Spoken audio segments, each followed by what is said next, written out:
It was 6 o'clock on a Tuesday morning when Ethan Cole pushed open the bathroom door of his cramped studio apartment, a bottle of formula in one hand, and sleep still clinging to his eyes. He expected to find the small, dingy space empty, as always.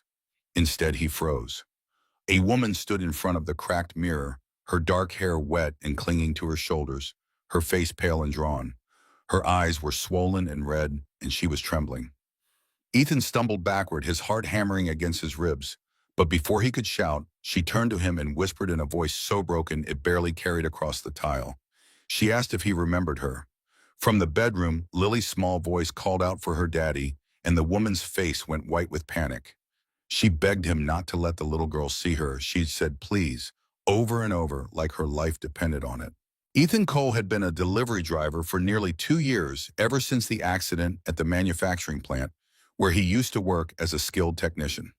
The layoffs had come fast and brutal, and he had been one of dozens let go without warning, without severance, without anything to show for the 8 years he had spent fixing machines and keeping the production line running. Now he spent his mornings hauling packages upstairs and down hallways, his boots soaked through by rain or snow. Depending on the season, his paycheck barely enough to cover rent and groceries. He lived in a rundown apartment complex on the south side of Portland, Oregon, where the walls were thin and the heat only worked half the time. But he never complained, not out loud, because he had Lily. She was 6 years old with blonde hair that always seemed to stick up in the back, no matter how much he tried to brush it down, and a smile that could light up the darkest morning. Her mother had left when Lily was just a baby, walked out one night, and never came back. And Ethan had raised her on his own ever since. He cooked her meals, walked her to school, helped her with homework, and read her stories every night before bed. He was exhausted most of the time, running on coffee and willpower, but he would not have traded it for anything. Lily was his whole world, and he would do whatever it took to give her a good life, even if that meant wearing shoes with holes in the soles and skipping lunch so she could have snacks in her backpack. The apartment they lived in was small, just one room with a kitchenette in the corner and a bathroom that barely had enough space to turn around in. Lily slept on a narrow bed pushed against the wall, surrounded by stuffed animals and drawings she had made in school. Ethan slept on a futon a few feet away, close enough that he could hear her breathing at night. The place was not much, but it was clean and it was theirs. He had done his best to make it feel like home, hanging up her artwork on the fridge and keeping a little vase of flowers on the windowsill, even though they were usually the cheapest ones from the corner store. Every morning he woke up early to make her breakfast, usually toast and eggs or cereal if they were low on groceries, and he packed her lunch with care, that always including a note that said something silly to make her laugh. He worked long shifts, sometimes 10 or 12 hours, driving all over the city and hauling heavy boxes until his back ached and his knees felt like they might give out. But he always made it home in time to pick her up from the neighbor's apartment, where she stayed after school until he got off work. He always asked her about her day, always listened to her stories, always made sure she knew she was loved. In the weeks leading up to that strange morning, Ethan had noticed a woman around the neighborhood a few times, though he had never really paid much attention. She was always alone, walking with her head down, wearing a coat that looked too thin for the weather. Her shoulders were hunched, her movements slow and weary, like every step took effort. She looked like someone who had been carrying a heavy burden for too long, and Ethan felt a pang of sympathy whenever he saw her, though he never had the chance to say anything. She was just another face in the crowd, another person struggling to get by in a city that did not care much about people like them. He had seen her once at the corner store, standing in front of the bread aisle and staring at the prices like she was doing math in her head, and he had wondered if she was homeless or just down on her luck. But he had his own problems to worry about, his own bills to pay, and he had not thought much more about it. Now, standing in his bathroom with that same woman trembling in front of him, he realized he should have paid more attention. He realized that sometimes the people you walk past every day are the ones who need help the most, and sometimes they end up in places you never expected, looking for something you did not even know you could give. Ethan's voice was low and tight when he finally managed to speak, his hand still gripping the door frame like it was the only thing keeping him upright. He demanded to know who she was and how she had gotten into his apartment, and the woman flinched at the sharpness in his tone. She raised her hands slowly, palms out, as if to show she was not a threat, and she asked him for just a few minutes to explain. Her voice was hoarse, like she had been crying for hours, and there was a desperation in her eyes that made him hesitate. He glanced back toward the bedroom where Lily was still calling for him, And then he looked at the woman again, trying to decide what to do. She was soaking wet, her clothes clinging to her thin frame, and she was shivering so hard her teeth were chattering. She did not look dangerous. She looked terrified. So he told Lily to stay in bed for a minute, that Daddy would be right there, and he stepped into the bathroom and closed the door behind him. He crossed his arms over his chest and waited, and the woman took a shaky breath before she started to talk. She told him that 2 weeks ago she had been standing in line at a convenience store dizzy with hunger and trying to count the few coins she had left in her pocket. She said she had been trying to decide whether to buy a granola bar or save the money for bus fare, and she had been so focused on the decision that she had not noticed anyone around her. But then someone had tapped her on the shoulder, and when she turned around, Ethan was standing there with a sandwich and a bottle of water.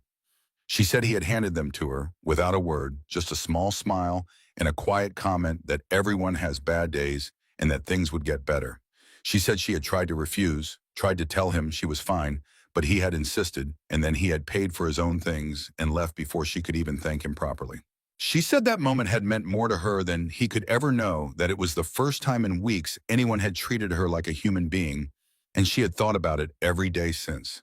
She said she had kept the wrapper from the sandwich in her pocket like a talisman, a reminder that there were still good people in the world. But things had not gotten better. In fact, they had gotten much worse. She told Ethan that a few days after their encounter, she had been evicted from the room she had been renting because she could not make the payment. She said her landlord had thrown her belongings into the hallway and changed the locks while she was out looking for work, and she had been too ashamed to call the police or ask for help. She said she had tried sleeping in a shelter, but it was full and the waiting list was weeks long.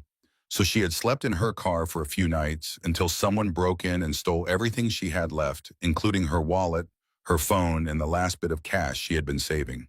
She said she had spent the past week sleeping in parking garages and bus stations, washing up in public restrooms, and trying to stay invisible.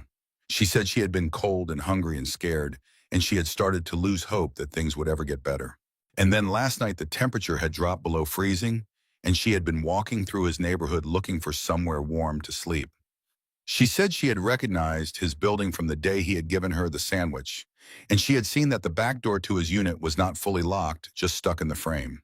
She said she had not planned to stay, had not planned to take anything, had only wanted to get warm and clean for a few minutes before moving on. She said she was sorry, that she knew it was wrong, but she had not known what else to do. Ethan stared at her, his mind racing, trying to process everything she had just told him. He remembered the day at the convenience store, though he had not thought much of it at the time. He had noticed her standing there looking lost and fragile, and he had acted on instinct the same way he would have wanted someone to help Lily if she ever needed it. He had not expected to see her again, and he certainly had not expected to find her in his bathroom. He wanted to be angry, wanted to tell her to leave, wanted to protect his daughter from whatever mess this woman had brought with her. But when he looked at her, really looked at her, all he saw was someone who had run out of options. He saw someone who was barely holding on, someone who had taken a desperate risk because she had nowhere else to go. And he thought about what he would do if he were in her position, if he had nothing and no one, if he were freezing and alone and just trying to survive. He thought about Lillian, what he would want someone to do for her if she ever needed help. And he felt the anger drain out of him, replaced by something heavier and harder to name. Before he could say anything, the bathroom door swung open and Lily stood there in her pajamas, her hair a mess and her eyes wide with confusion. She looked at her father, then at the stranger, and her mouth fell open in surprise. The woman gasped and stepped back, pressing herself against the wall, as if she could disappear into it, and Lily tilted her head to the side, studying her with the curiosity of a child who had not yet learned to be afraid of people who looked different or out of place. She asked who the lady was and why she was crying, and the woman's face crumpled. She sank down onto the edge of the bathtub, burying her face in her hands, and Lily took a step closer. Ethan started to tell his daughter to go back to bed, but Lily was already moving her small hand, reaching out to touch the woman's shoulder. She asked if the lady was okay, and the woman looked up at her with tears streaming down her face. The woman whispered an apology, her voice breaking, and she told Lily that she was sorry for scaring her. She said she did not mean to be here, did not mean to cause any trouble, and that she would leave right away. But Lily shook her head, her expression serious, and she walked over to the towel rack and pulled down a clean towel. She held it out to the woman, her small hands trembling slightly, and she said that the lady looked cold and that she should use the towel to warm up. The gesture was so simple, so pure, that Ethan felt something shift inside him. He watched as the woman took the towel with shaking hands, clutching it to her chest like it was the most precious thing in the world. And he saw the way Lily looked at her, not with fear or suspicion, but with concern. His daughter had a good heart better than his, and he realized that if she could show compassion to a stranger, then he had no excuse not to do the same. He cleared his throat and told the woman to wait, and then he took Lily by the hand and led her out of the bathroom.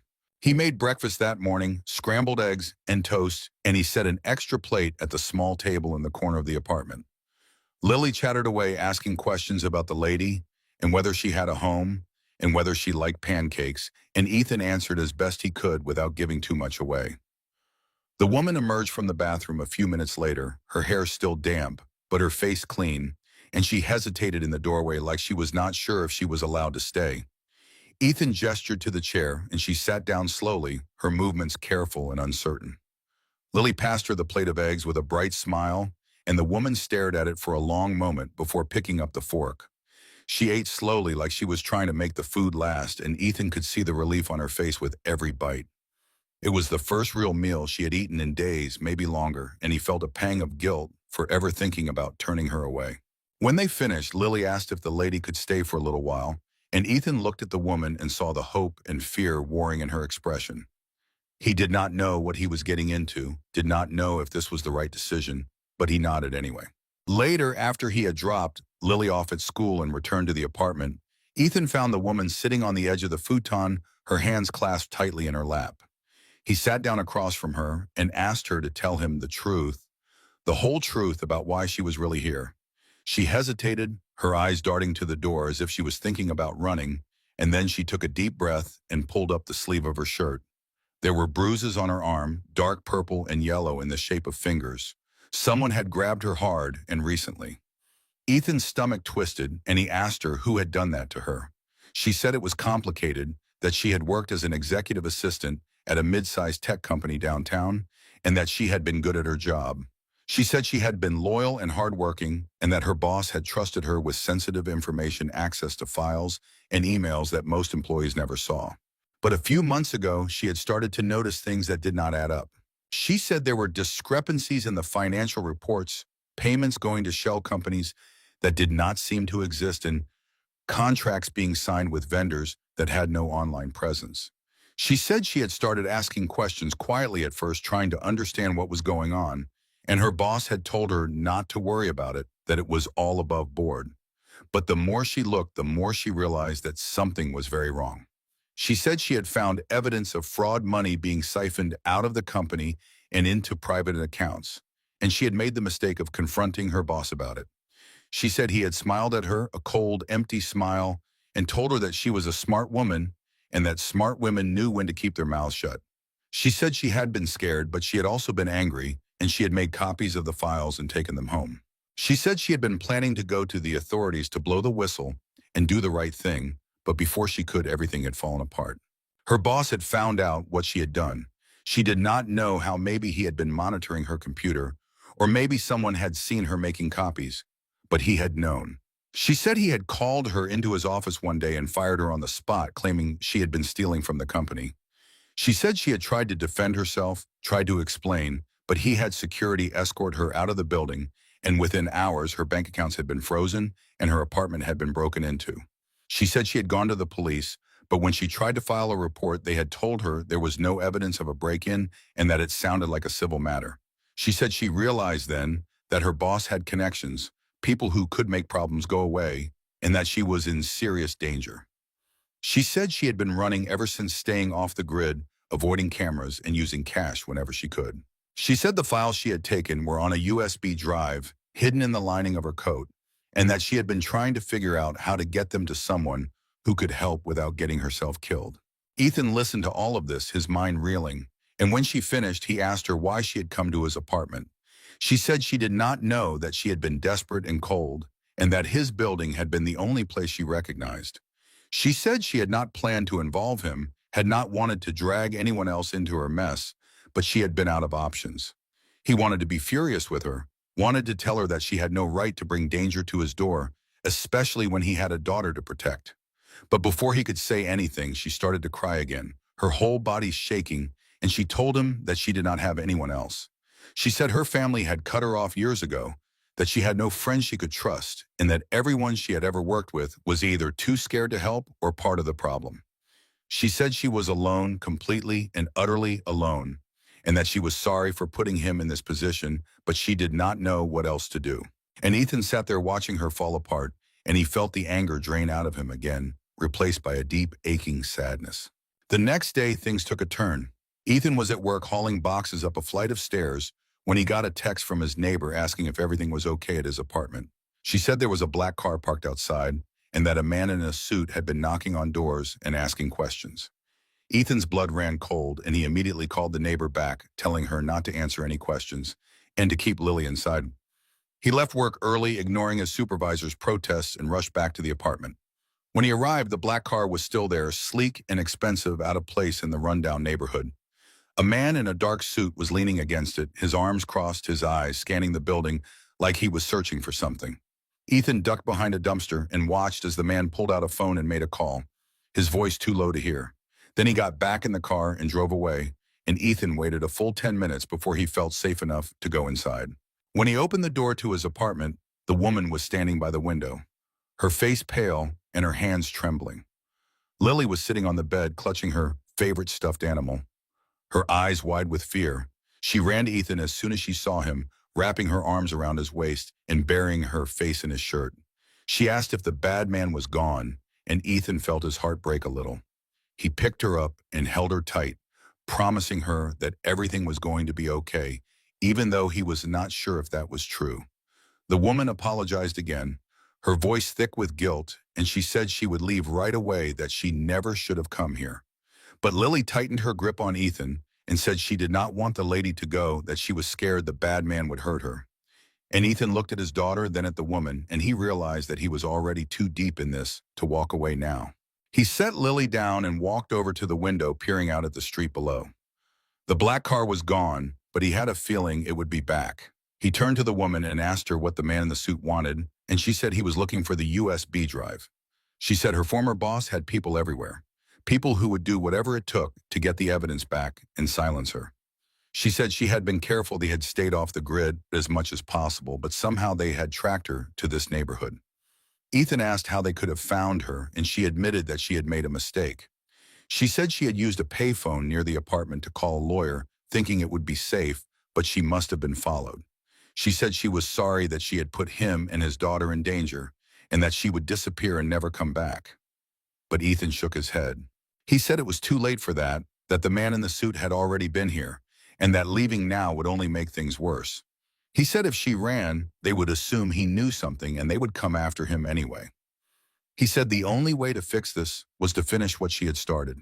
The woman stared at him, her eyes wide with disbelief, and she asked him if he understood what he was saying. She said these people were dangerous, that they had already destroyed her life and would not hesitate to destroy his. She said he had a daughter to think about, a little girl who needed him, and that he should not risk everything for a stranger. But Ethan looked at Lily, who was watching them with wide, trusting eyes, and he thought about the kind of man he wanted to be, the kind of man he wanted his daughter to grow up knowing. He thought about the sandwich he had given this woman 2 weeks ago, the small act of kindness that had brought her to his door, and he realized that walking away now would be a betrayal of everything he believed in. He said he would help her, but only if she told him everything, no more secrets. And the woman nodded, tears streaming down her face, and she reached into her coat and pulled out the USB drive. She handed it to Ethan, and he turned it over in his hands, marveling at how something so small could hold so much power. She explained that the drive contained emails, financial records, and audio recordings of meetings where her boss had discussed the fraud in explicit detail. She said it was enough to bring down the entire operation, enough to send several people to prison, but only if it got into the right hands. She said she had tried to go to the police, but they had not taken her seriously, and she was afraid that if she went to the media, her boss would find out and have her killed before the story could run. She said she needed someone with authority, someone who could not be bought or intimidated, and she did not know who that person was. Ethan thought for a moment, and then he remembered a guy he used to work with at the plant, a man named Rick, who had left to become a cop. They had been friends once, and Ethan thought he might be willing to help. He said he would reach out to Rick, see if he could set up a meeting, and the woman nodded, hope flickering in her eyes for the first time in days. But before he could make the call, Lily spoke up, her small voice cutting through the tension. She asked if they were going to be safe, if the bad men were going to come back, and Ethan knelt down beside her and promised that he would protect her no matter what. He said they were going to be smart and careful, and that everything was going to be okay. Lily looked at him with those big trusting eyes, and then she turned to the woman and took her hand. She said that the lady should stay with them, that she should not be alone, and the woman's face crumpled again.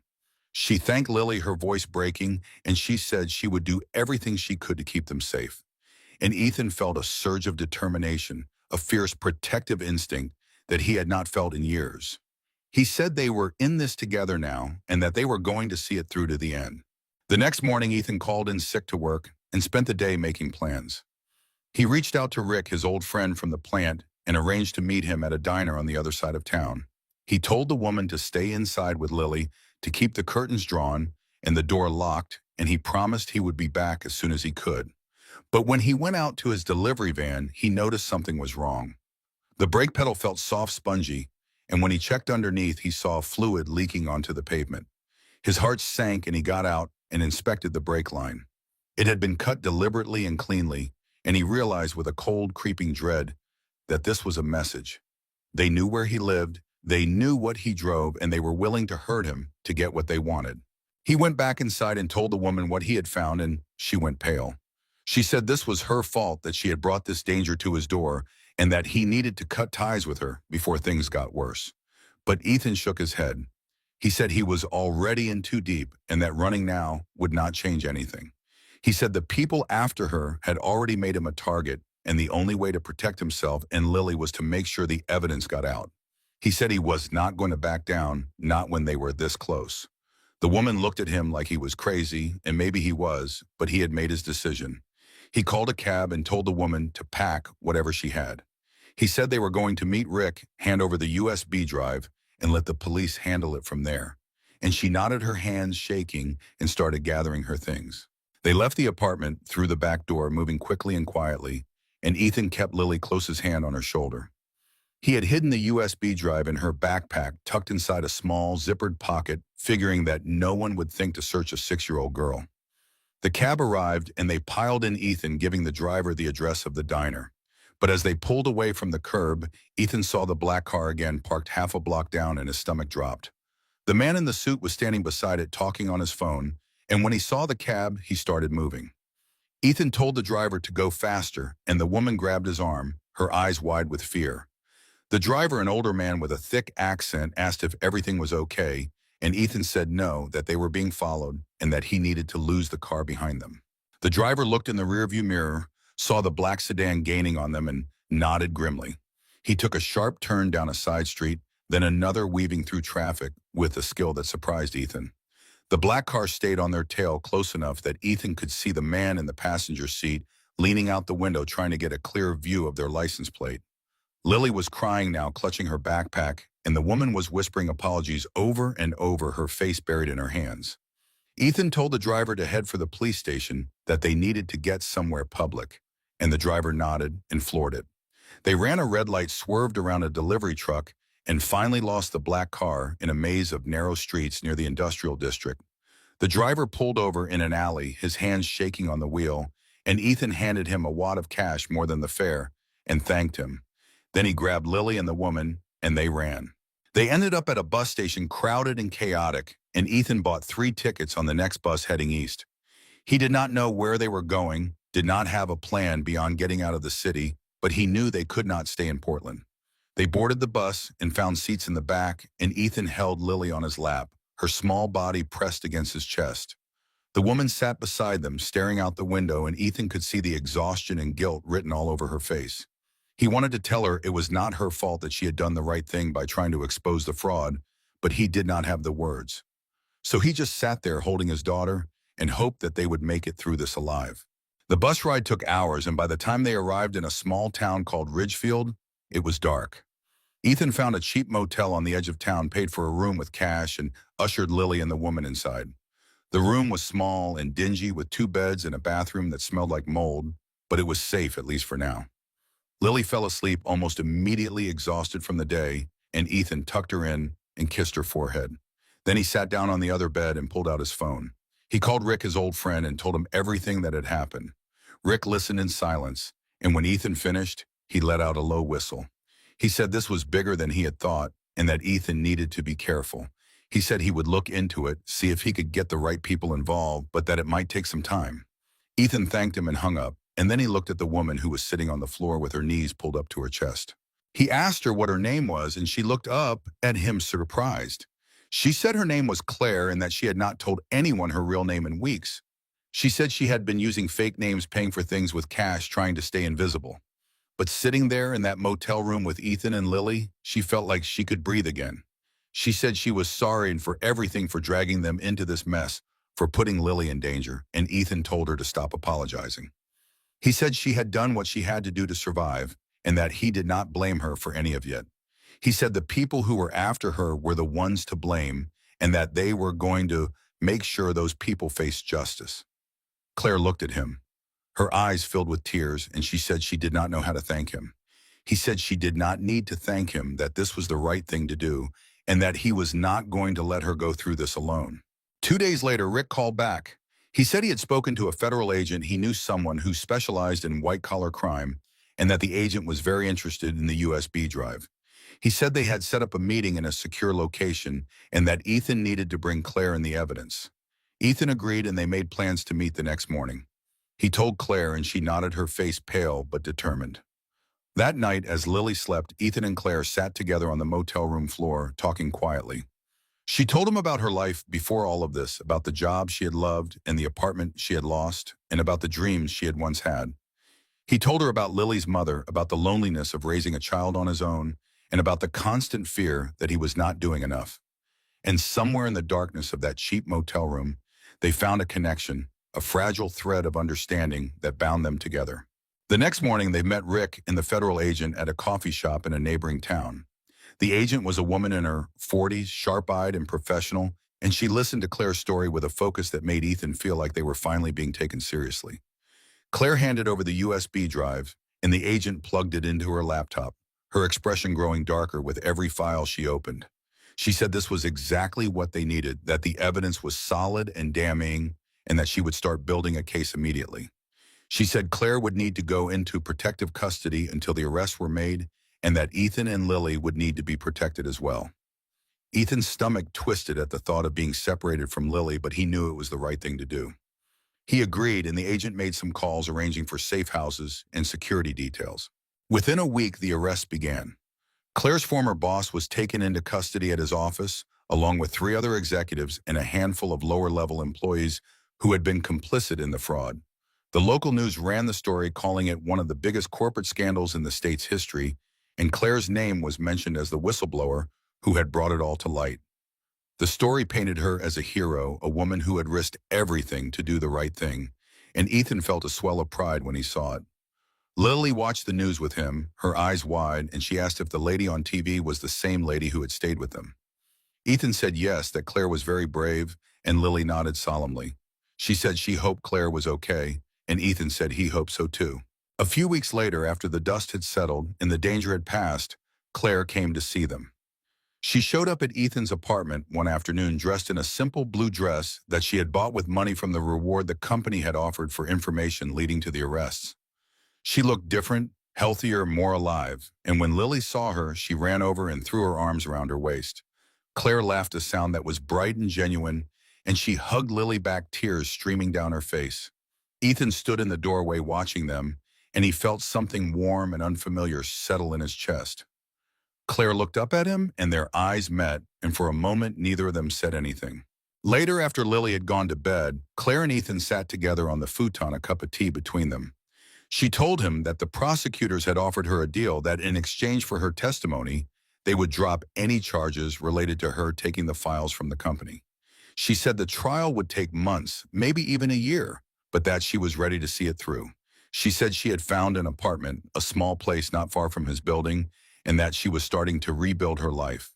She said she owed him everything, that he had saved her when no one else would, and that she did not know how she could ever repay him. Ethan shook his head and said she did not owe him anything, that he had only done what anyone should have done. But Claire reached out and took his hand, her fingers warm against his, and she said, "That was not true." She said most people would have turned her away, would have called the police or slammed the door in her face, but he had let her in. She said he had given her hope when she had none left and that she would never forget that. Ethan looked at her, really looked at her, and he saw the strength and resilience that had carried her through the worst days of her life. He saw the kindness in her eyes, the same kindness that Lily had seen that first morning in the bathroom. And he realized that somewhere along the way, he had started to care about her. He said he was glad she was safe, that she was going to be okay. And she smiled a soft, hesitant smile that made his heart ache. She said she wanted to ask him something that had been on her mind for weeks, and he told her to go ahead. She said that morning in the bathroom when she had asked if he remembered her, what she had really wanted to say was that he had given her something she had not had in a long time. She said he had made her feel seen, feel human, and that in the darkest moment of her life, that had been enough to keep her going. She said she had found a place where she did not have to be afraid anymore, and it was here with him and Lily. Ethan felt his throat tighten, and he squeezed her hand gently. He said he was glad she had found them, that she had trusted him enough to ask for help, and that he would always be there for her. Lily stirred in her sleep, and Claire glanced over at her, a soft smile on her face. She said Lily was lucky to have a father like him, and Ethan said he was the lucky one. He said Lily had taught him to be brave, to be kind, to see the good in people, even when it was hard. And Claire said that was what she loved most about them, that they had given her a chance when the rest of the world had given up on her. She leaned closer, her shoulder brushing against his, and Ethan felt his heart start to race. He turned to look at her, and she was already looking at him, her eyes searching his face like she was trying to memorize every detail. He reached up and brushed a strand of hair away from her face, his fingers lingering on her cheek, and she closed her eyes, leaning into his touch. He said her name soft and uncertain, and she opened her eyes and smiled. She said she did not know what the future held, did not know if she was ready for anything more than friendship, but that she wanted to find out. She said she wanted to be part of their lives if they would have her, and Ethan said there was nothing he wanted more. And then slowly, carefully, he leaned in and kissed her. It was a soft kiss, tentative and sweet, and when they pulled apart, they were both smiling. Lily murmured something in her sleep, and they both laughed quietly, and Ethan pulled Claire closer, wrapping his arm around her shoulders. She rested her head against his chest, and they sat there in the dim light of the apartment, holding each other, and for the first time in a long time, everything felt right. The road ahead would not be easy, and there would be challenges and uncertainties, but they would face them together, and that was enough.